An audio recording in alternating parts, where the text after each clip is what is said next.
ओम श्री गणेशाय नमः. इंद्रजित तेव्हा रडत म्हणे मजा आता काय मृत्य.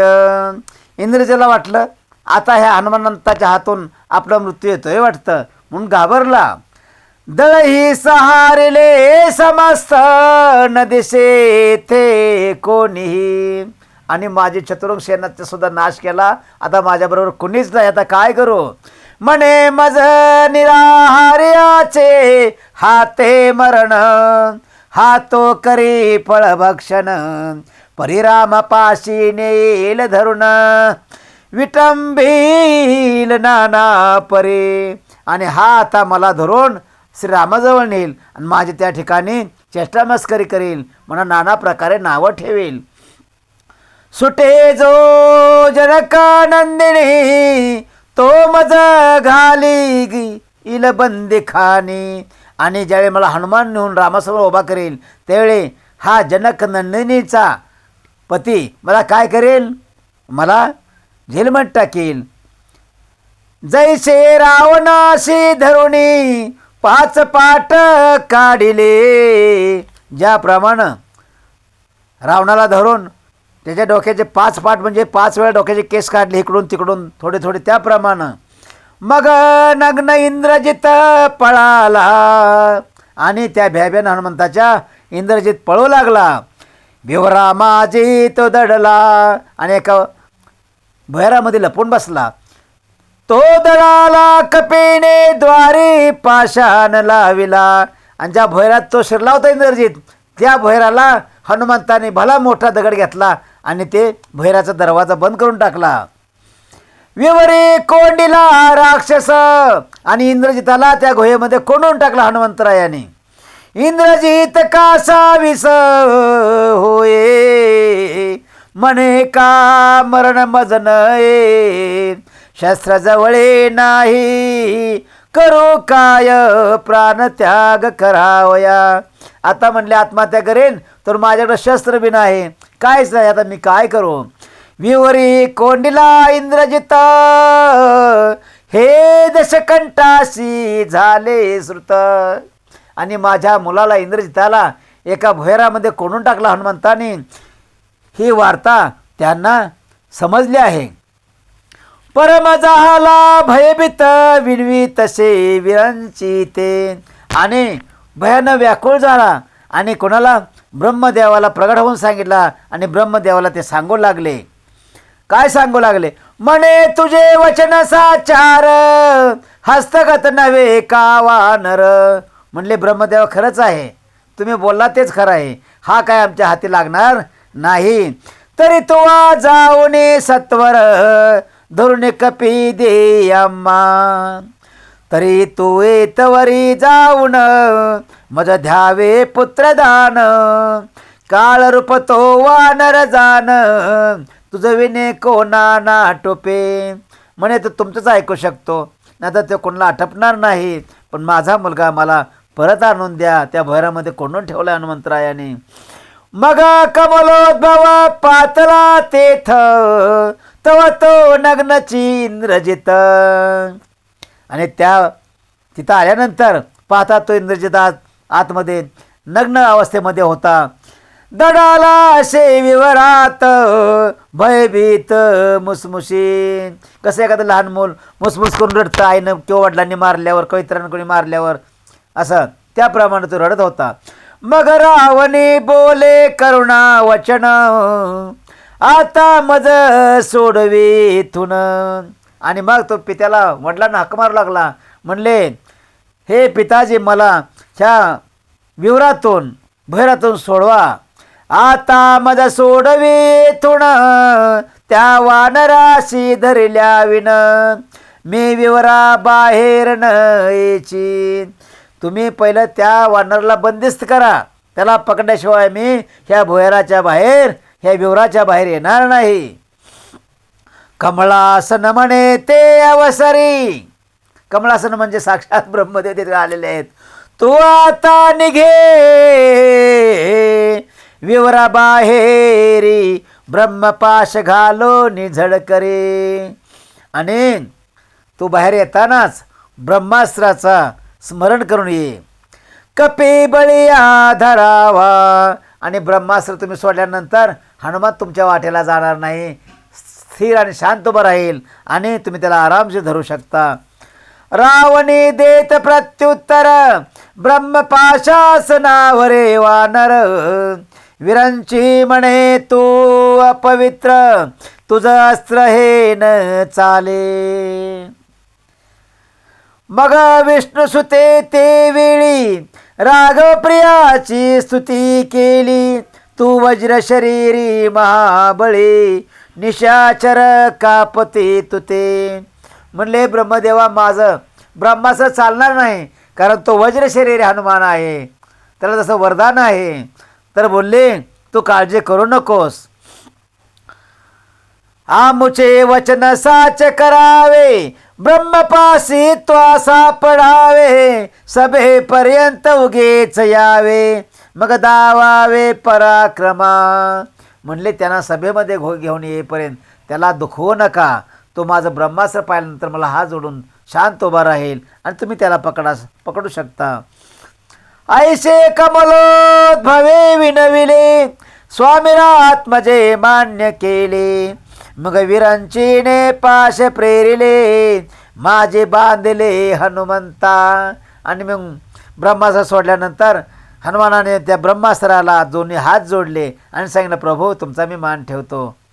हनुमंत बांधिला पाशी, शक्रारी धावला वेगेशी. दृढ बांधिता झाला कपीशी, निज हस्ते करून या.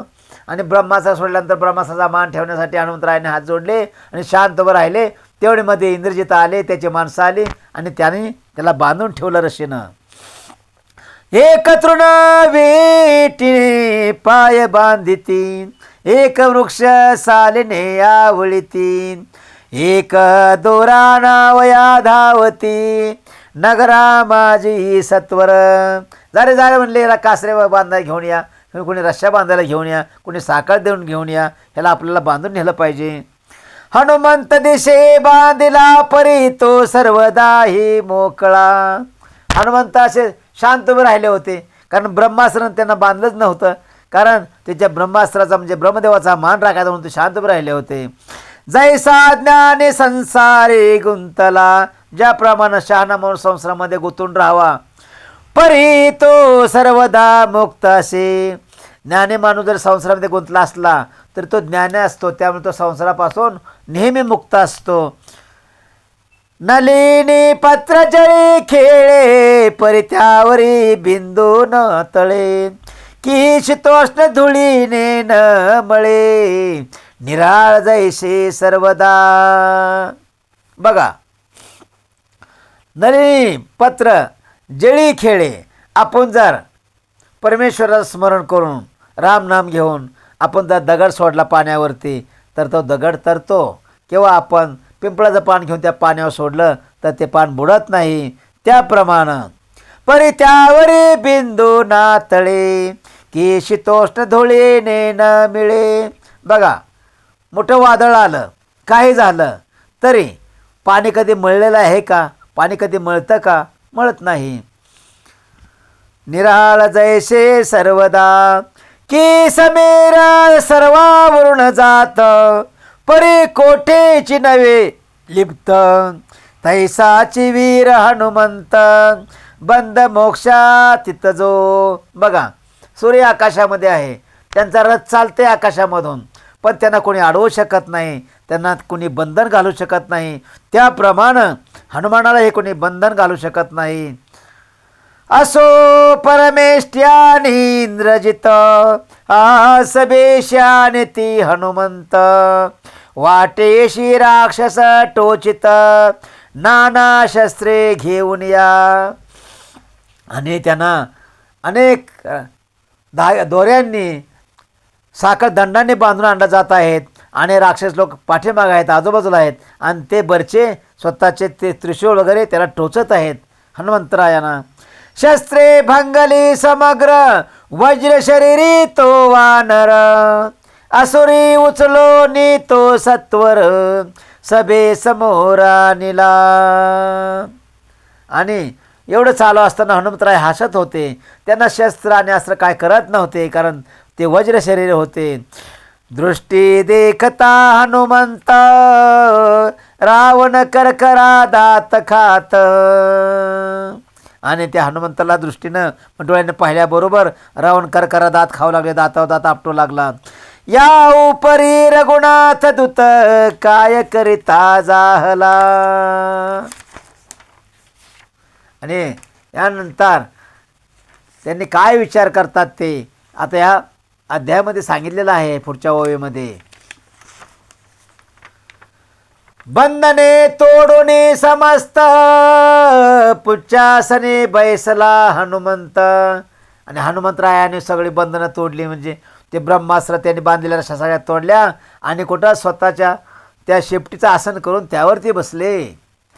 रावणाहून एक हस्त उंच आसन मारुतीचे. रावणापेक्षा उंच आसन करून ते त्या स्वतःच्या आसनावरती बसले. मग पुषे प्रधान हस्त तू कोणाचा आहेस दूत. आणि नंतर रावणाने विचारले, अरे बाबा तू कोणाचा दूत आहेस. परे तो न बोले हनुमंता पाहे चकित उगाची. आणि हनुमंतराया काही न बोलता नुसते रावणाकडे पाहत राहिले आहेत. मग पुषे द्विपंचवदन मरकटा तू कोणाचा कोण. यावरी जनक जाशोक हरण काय वचन बोलता. अरे म्हणले सांग की, मरकटा म्हणजे वानर, तू सांग तू कोण आहेस कुणाचा. म्हणे रे मस्कार जने चरा मामळीना दुर्जना पामरा. असं हनुमंतराया काय म्हणतात बघा. म्हणे रे मस्कार जने चरा मामळीना दुर्जना पामरा. मी कोण आहे तुझ तस्करा कळले नाही अद्यापी. अरे म्हणले रावणा, अरे तो दुर्जन आहेस, तू पापी आहेस, महापापी आहेस. अरे मस्का म्हणजे अरे म्हणले उंदरा, अरे मांजरा, तुला मारण्यासाठीच आलेलो आहे मी. म्हणे रे मस्का रजनी चरा मामळीन दुर्जन पामरा. मी कोण आहे तुझे तस्करा कळेल नाही अद्यापी. अरे म्हणले चोरा, मी कोण आहे तुला आता सांगतो ऐक. जेने स्वयंवरी तुझा वाचविले. ज्या श्रीरामाने तुला स्वयंवरामध्ये वाचवलं, उरावरून चाप काढले. अरे शिवधनुष्य तर नाही तुटलं तुझ्या नशिवाचं, पण तू शिवधनुष्य उराव घेऊन पडलास. त्या टायमाला तुला कोणी वाचवलं. त्याचा दास जान वहिले शिरकमळे छेदीन तुझी. आणि म्हणले मी त्या श्रीरामाचा दास आहे. आता मी तुझं शिर ओढवतो बघ, कसं ध्यानात ठेव. जेने ताटिका सुबाहू मारून. ज्या श्रीरामाने ताटिका राक्षसांचा वध केला, सुबाहूला मारलं. केले कौशिक मक पाळन. मुढा त्याचा दास मी आहे पूर्ण करील धन लंकेचे. म्हणले मी श्रीराम प्रभूचा दास आहे. आता एका क्षणामध्ये तुझ्या लंकेचं दहन करून टाकतो बघ. तुझे भगनीचे नाशिक दिले. आणि तुझ्या बहिणीचं नाक कोणी कापला, नाका शेंडा कोणी कापला रे. लक्ष्मण भगवंतानी कापला. खर दूषण त्रिशिरा मारिले. आणि रामाने खर दूषण त्रिशिरा ह्यांचा वध केला. त्याचा दूत मी आलो बळे शिक्षा तुझ लावावया. आणि त्याने मला सहज पाठवलं सीताशोधासाठी, पण मी सुद्धा तुझ्या कुणालाही सोडणार नाही, सगळ्यांना मारून जाईन. जैसे अन्न सदनीर घे श्वान. ज्याप्रमाणे कुत्रा अन्न खाण्यासाठी धडपडतं, त्याप्रमाणे तैसा पंचवटीस येऊन चोरले जानकी चिद्रत्न. अरे कुत्र्यासारखा त्या पंचवटीला गेलास आणि तुला लक्ष्मण रेषा साधे ओलांडायचे जमलं नाही. तुझा प्रकार कुठे गेला त्या टायमाला. परंतु कपटानं जानकीला म्हणजे सीतेला फसवलंस. महामलिना पवित्रा. तो कसा आहेस, महामलिन आहेस, गट्रापेक्षा घाण आहेस. राम पंचाननाची वस्त, कैसा ठेवशील तू बस्त. अरे प्रभू रामचंद्राची पाळून वासुकीचा दात, मंडूक वाचेल कैसा पा. अरे बेडूक कधी वासुकीचा दात पाडू शकेल का? हां सांग मला. किंवा व्याघ्रस्ता निद्रिस्त, बाहेर जीवा लळलित. वाघ झोपलाय भैरामध्ये आणि बाहेर मात्र काय चाललंय? ती तोडून जंबुक यथार्थ, कैसा वाचेल सांग पा. आणि बाहेर मात्र कोल्ह्याने लांडग्याने नुसतं आकांत मांडलाय. पण आता हे त्याच्या वाघाच्या हातून तावडीतून सुटतील का? वाचतील का? तुझा खया मारुण, विध्वंसिले म्या शोकवन. अरे तुझे राक्षस सगळे मारले, तुझा मुलगा मारला. हजारो लाखो राक्षस मारले, तुझा मुलगाही म्या मारला आणि सगळ्या अशोकवनाचा विध्वंस करून ठेवला आहे. असा हा मी हनुमान आहे. तुझे दळावघे मर्दुण, इंद्रजित गांजिला. आणि तुझे सगळे राक्षस सैनिक मारून इंद्रजितला सुद्धा भ्यानं माझ्या भीतीनं कुठं भैरामध्ये लपून बसावं लागलं. राक्षस कुळ वैष्णव अयोध्या प्रभू कौसल्या कुमार, तुझे छेदावया शिर समर धीर येता. आणि तुझ्या राक्षस कुळाचा नाश करण्यासाठी अयोध्या प्रभू श्री रामचंद्र कौसल्या मातेचे पुत्र या ठिकाणी येत आहेत. तुझे छेदावया शिर समर धीर येता. आणि आता थोड्या टायमामध्ये श्रीराम प्रभू इथं येतील आणि तुझे कान ना गळा सगळं कापतील. तो विषकंद बंदर गुणंदन, तुझे दशकंठ कर्ण, तुझे दशकंठ छेदून दश दिशाशी बळी देऊन सीता घेऊन जाईल. आणि श्रीरामचंद्र प्रभू या ठिकाणी आल्यानंतर तुझं नाक कान गळा शिर सगळं कापतील 10च्या 10 आणि इथून सीता मातेला घेऊन जातील. ऐशे ऐकता द्विपंचवदन, झाला परम क्रोधायमान. म्हणे याचे पुच्छ नाशिक कर्ण, जीवाचे दुन टाकारे. आणि रावण भडकला की हे ऐकल्यावर. रावण म्हणले याचा कान नाक जीवा सगळं कापून टाका रे. ऐसे बोलता लंकेश, चावताळले महाराक्षस. असं रावण बोलल्याबरोबर मोठे मोठे महाराक्षस चौतोळ हनुमानच्या अंगावर निघाले.